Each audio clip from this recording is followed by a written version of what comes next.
Hey guys, Eric and Jim here, and we're going to be talking to you today about Iron Man 2.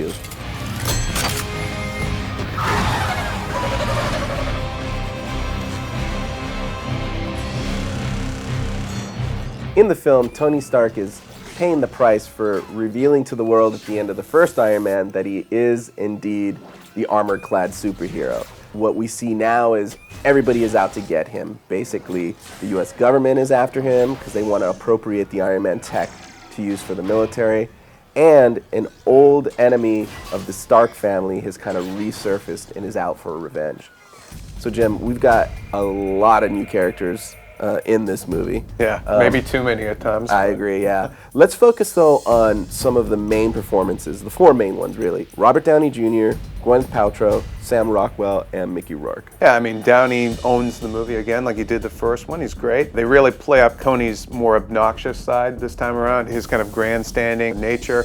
But there's also a lot going on internally in the character, literally, that he keeps to himself, and so there's a nice kind of subtext to his scenes. Gwyneth Paltrow has a lot more to do, and there's a lot more at stake for Pepper Potts this time around. Sam Rockwell steals the show, I thought, as Justin Hammer. He's kind of the evil Tony Stark. He's like his doppelganger, and then Mickey Rourke is fine as Whiplash, although he's never called Whiplash in the movie. And he underplays it, which is good. He could have been completely hammy and sucked, but he was fine. Yeah.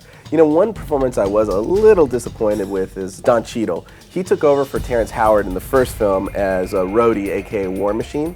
And I just felt like everybody in the movie had an arc to their character. So there was a beginning, middle, and end. His arc was just all about get him in the War Machine armor so that we can have that big battle sequence at the end of the movie. I liked Cheadle as Rhodey. I actually liked him better than Terrence Howard in that role. But I don't really fault Cheadle for this. I think that's more a story problem, a problem on paper of them trying to shoehorn in all these subplots and using Iron Man 2 really as a setup for Avengers and Iron Man sequels. So I thought Cheadle was fine. I thought he brought kind of a gravitas really as Rhodey. I bought him more as a military man. But that being said, there's one sequence about partway through the film. It's basically where Rhodey suits up as War Machine. And it's kind of an awkward sequence. You're either on board with the movie at that point or you're going to start having problems with it. It seems to have been kind of a problematic sequence for some of the folks who've seen the movie.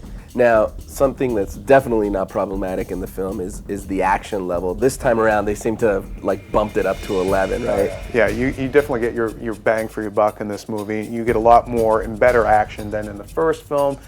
Which kind of led up to that rather anemic fist fight in Long Beach between Ironmonger and Iron Man. This time you've got, a great sequence on a racetrack in Monaco where we first see Whiplash in action. You've got some great stuff with Scarlett Johansson as Black Widow. And then a lot of the ending is basically just a flat-out action sequence. Right. And you see War Machine and Iron Man kind of as gunslingers in the Old West taking on this army of drones. That's great. Yeah. Great stuff. Now, you had mentioned earlier about kind of, the filmmakers trying to shoehorn a lot of elements into the film to kind of promote other movies that are to come, i.e. Avengers, Thor, etc. How do you think Iron Man 2 fits into the grander Marvel universe of films? Well, I mean, there's a whole subplot involving Sam Jackson is back as Nick Fury and Scarlett Johansson as Black Widow. I do wonder if you're not aware of Avengers or Marvel's plan for their movies, if you're just, a person off the street goes in to see this movie, are you going to be confused, like, why is Sam Jackson in this film? What is this Avenger initiative they keep talking about? What does this mean? Why am I watching this? I know what they're doing, and I enjoyed that. And I think for the fanboys out there, they're going to enjoy the way that this film kind of successfully weaves all these kind of nods to the upcoming films together. You get to stay through the end credits and see a very nice little Easter egg for fans. Definitely. But overall, I thought it did a good job setting up for these other films. But it does kind of bog the movie down a little bit about partway through because they're getting caught up in all these subplots. Again, it didn't really bother me, but I think other folks might have take issue with it. All right, well, let's wrap this up. What are you to tell the IGN viewer watching right now about them? I'm giving it 4 stars. It's a lot of fun. I liked it as much as the first movie. Better action this time around, though. And bring them on. I love them. I agree. And if you're a fan of the comic books, definitely keep your eyes open for a lot of kind of wink and nod moments throughout the movie. There you have it. For more on Iron Man 2, be sure to check out movies.ign.com.